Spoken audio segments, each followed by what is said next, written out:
What's up, guys? Welcome back to the channel, and welcome to part 3 of the Vespa Rally 200 rebuild series. If you guys can't tell, it's actually really cold in the garage. It's in the 20s. It's gonna be like that all weekend, but unfortunately I have to rush and get this thing ready for paint because it's going next week. So the things I wanted to do before it does go to paint is usually make sure the trim fits.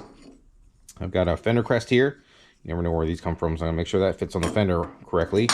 I got the 4 rails here. These never fit, especially aftermarket ones. So I'm gonna make sure these are okay. You know, if I bend them or cut them or whatever, contour to the frame, that's what I'll do, because it's very risky once the frame is painted to install this stuff.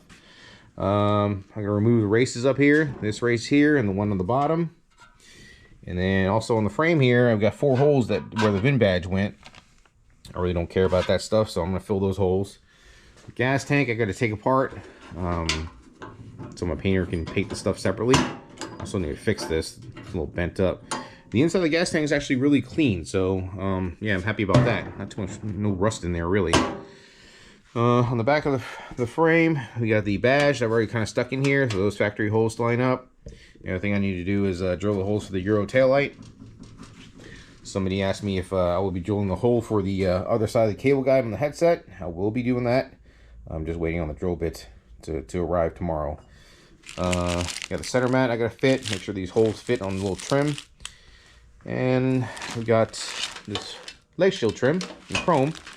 I really don't like chrome, so we'll see how I feel after it's painted, if I want to put these on or not. It is a rally, so I guess I'm supposed to keep that. And the previous owner actually gave me a giant box of hardware. This is actually all the hardware for this bike. It even has crankcase bolts and stuff like that in it, so that's pretty cool. But guys, if you have a paint color suggestion, feel free to comment below about that. I really don't care about this factory single stage paints and keeping it original. I really don't care. I'm not trying to enter a show or anything with this thing. So yeah, I like bright colors, and I'm kind of like a high speed, low drag kind of guy. I build my bikes to ride, and I ride them hard. So yeah, originality, I really don't care. So yeah, feel free to suggest what color I should paint this thing, and anything else that you might come up with and you think I should do to this thing while I have it all apart. So yeah, you guys ready? Let's get to it. All right, so I guess we'll start from the front to the back. So first thing with this Fender Crest, make sure this fits over the fender before I get it painted. So that's actually pretty good. Yeah, it fits flush on there, so yep, that was easy. All right, so next thing I'm gonna do is knock these races out, top and the bottom one. I'm gonna use my trusty old Craftsman pry bar and a hammer. So let's see.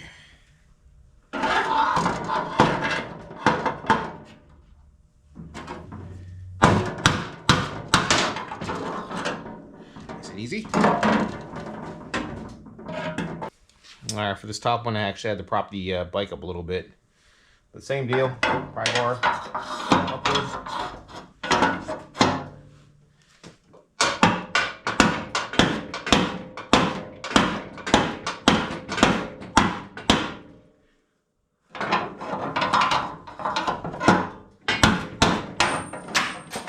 Nope, don't need that anymore.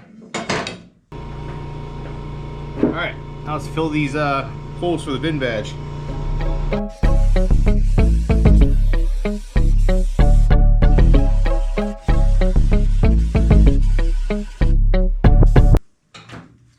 Okay, so you see me do nothing but welding in the past 2 videos, so I'm gonna do the same thing to weld up these Vin Badge holes. Use my TIG welder once again, and my little copper backer for the other side. So I'm just gonna stick this backer on there and just fill these holes up real quick. So the difference between welding aluminum and welding steel is that welding steel you have to flip the machine to DC, and then aluminum is AC. AC is much hotter, and but I'm not gonna even try to explain the process. You guys can do your research online like I did. But yeah, welding steel is actually silent, and welding aluminum is actually really loud, if you noticed in the last video. So yeah, here goes nothing.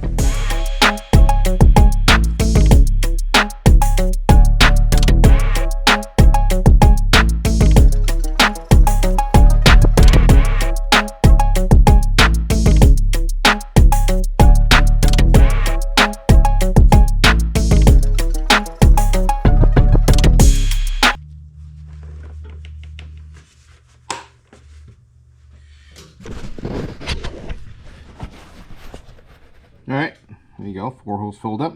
I'll grind it down a little bit.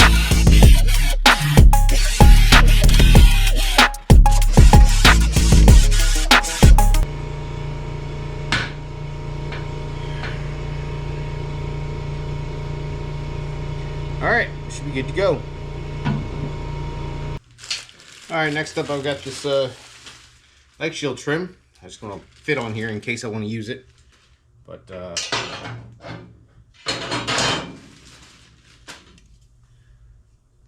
yeah, this one first. This should just slip over, but sometimes it requires a little bit of a finagling. Let's see here. Yeah, like that. It's not too bad. Okay. That's that. Yeah, it's very important that you do this kind of stuff before it's painted, because if it doesn't fit and you try to fit it when it's painted, you're really gonna mess something up. So yeah, that's one side, and this is the other side.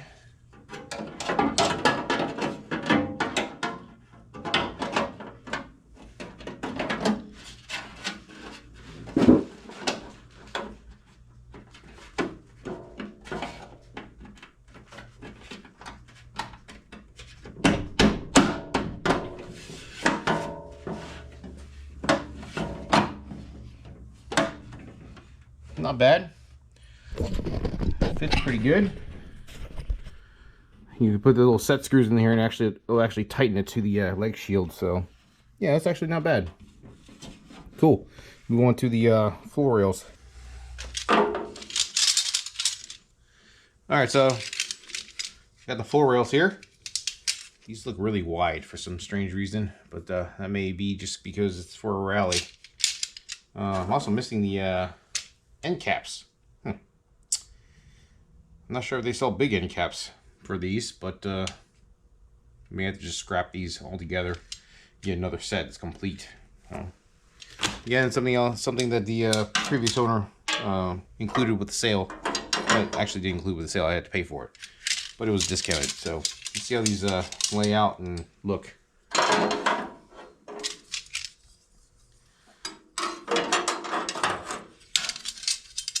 I think these are all the same. They look like they're all the same. Okay.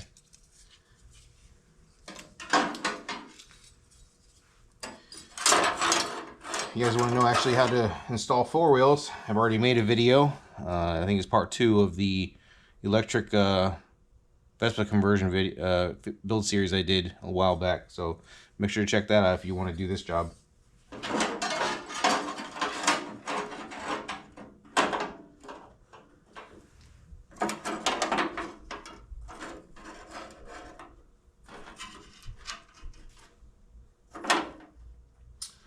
Right off the bat, I can tell it's not really right.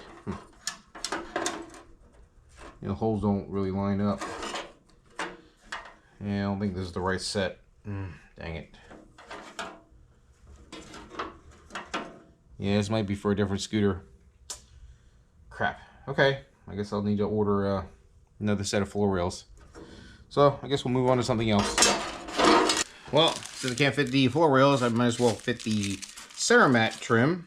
So I just want to make sure these holes line up on the frame in accordance to the trim. So the rubber itself you can always pull and stretch over, but these holes you can't really move them. So make sure these are good and lined up.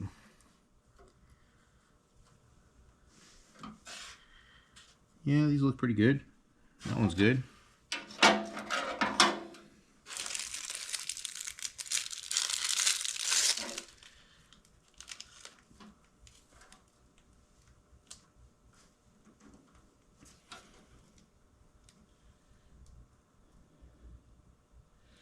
That one's good too. All right, cool.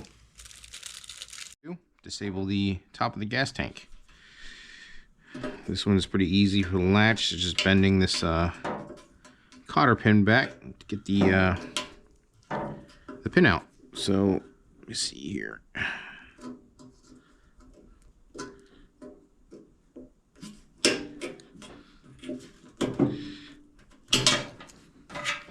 That's that.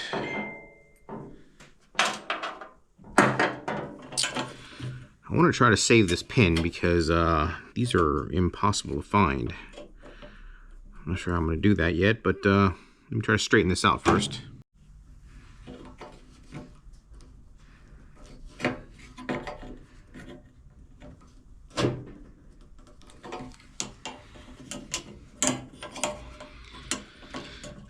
Alright, let's see here. Grab my old sander.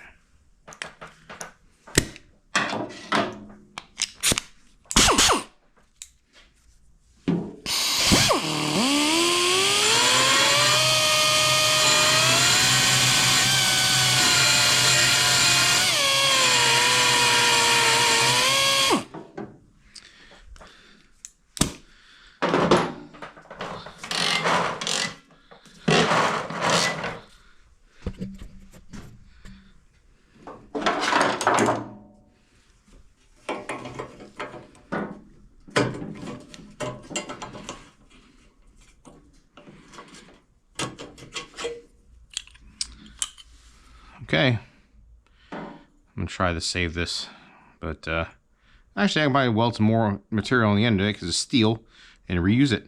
So yeah, I'll do that.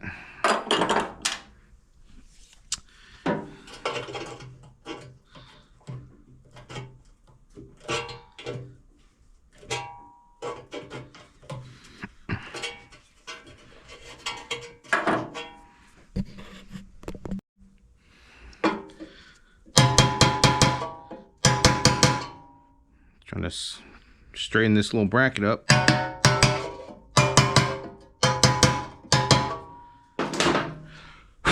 Good enough for me.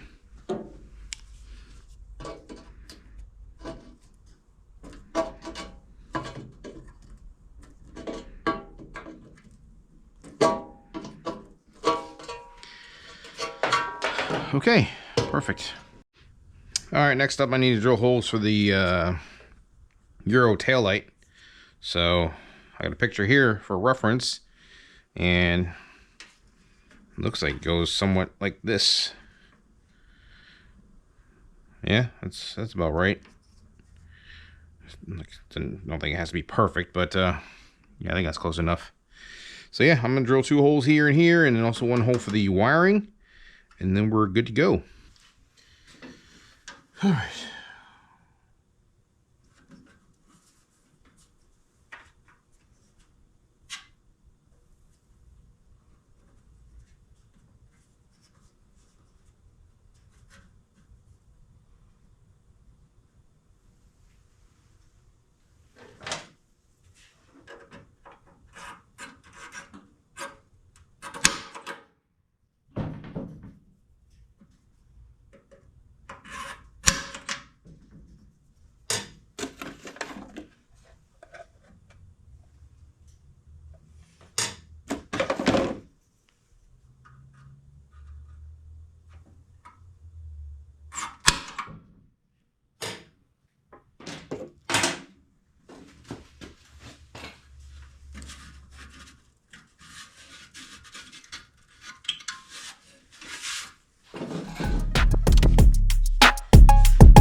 Alright, I've got my 3 holes drilled for the tail light.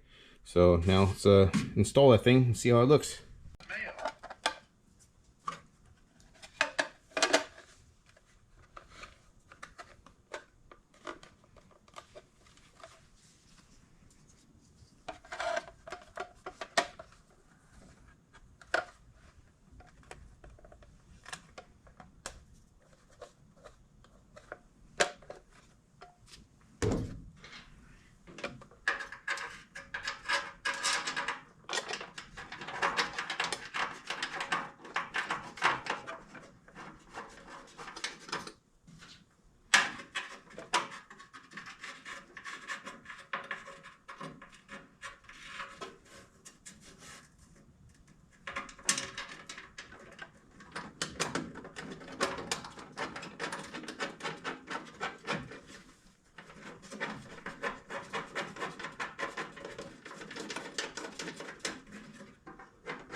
All right, so I got the taillight installed. I did make the holes a little bigger, so I have some kind of adjustment, but I think it's lined up pretty good. I'm gonna go and drill 2 holes for the license plate as well. That way my painter will paint over them and they won't rust. But yeah, overall looks pretty good.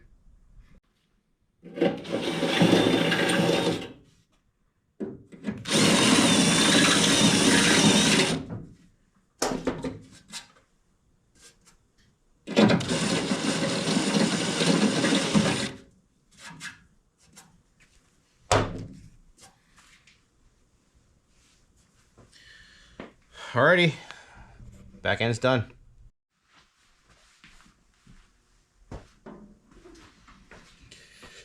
Okay, so here I have a brand new glove box for the Rally.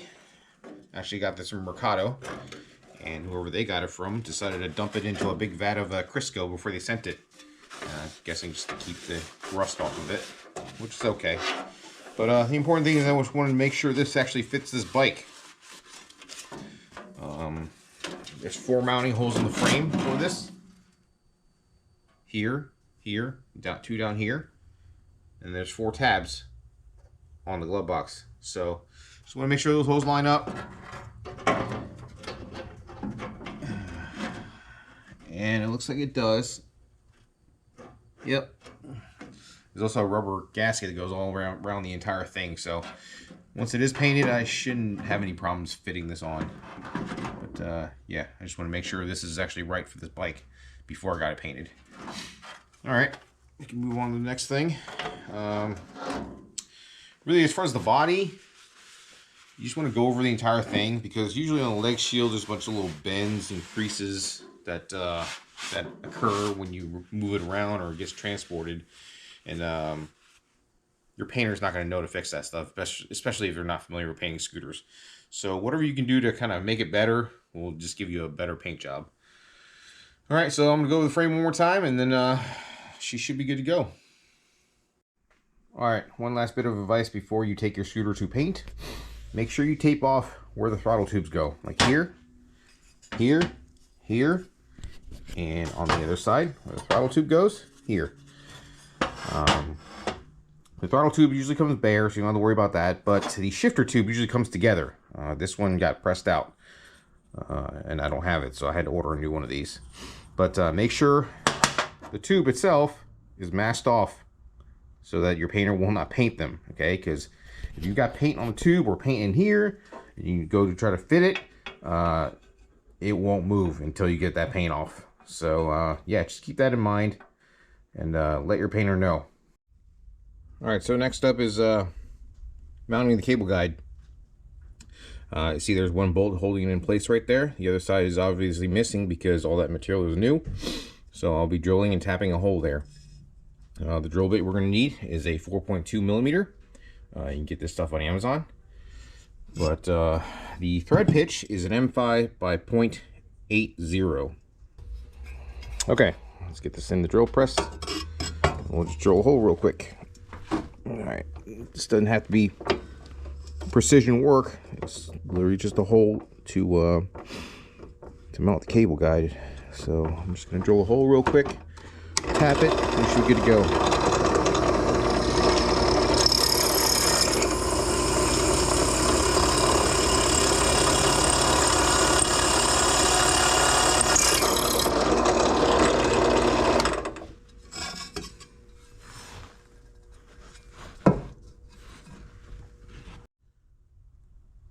All right, so you got the hole drilled there. So now I'm going to tap it. Again, if you're going to drill and tap anything, it's very important that you get the right drill bit.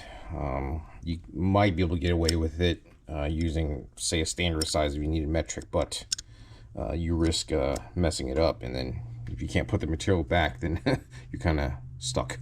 So again, the drill bit was a 4.2 millimeters. I got it off of Amazon. The tap I'm using is a M5 by 0.8. Okay, so since this is aluminum, I probably don't need any lube to actually tap it. But say if it's steel, you should be getting something like this. It's like a heavy duty cutting lubrication, just to make it easier, because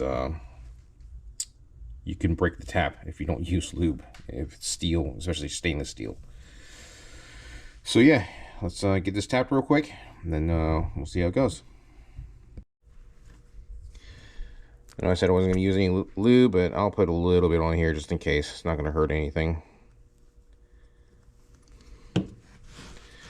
All right.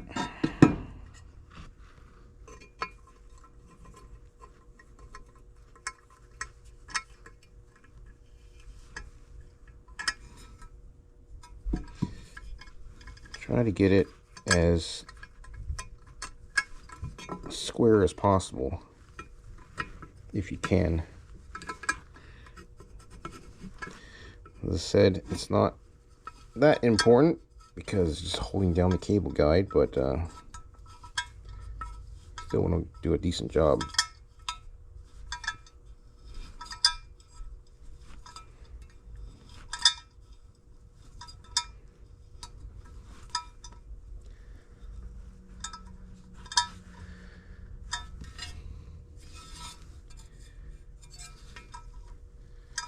Alright, so it's actually stopping there. And bag it out. Should be perfectly fine. Don't need that much thread to hold down the plastic cable guide, so. Alright. Let's spray this out with some brake clean, and then we'll see if it works.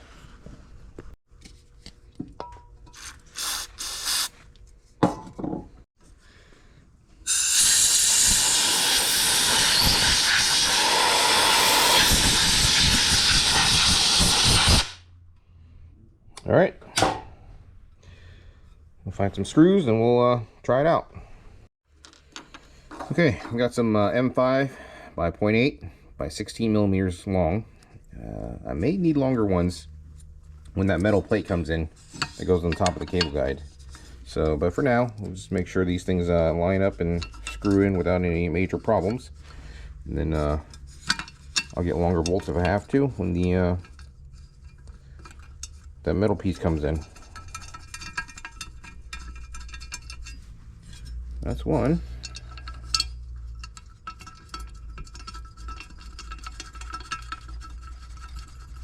And that's two. All right, cool, perfect.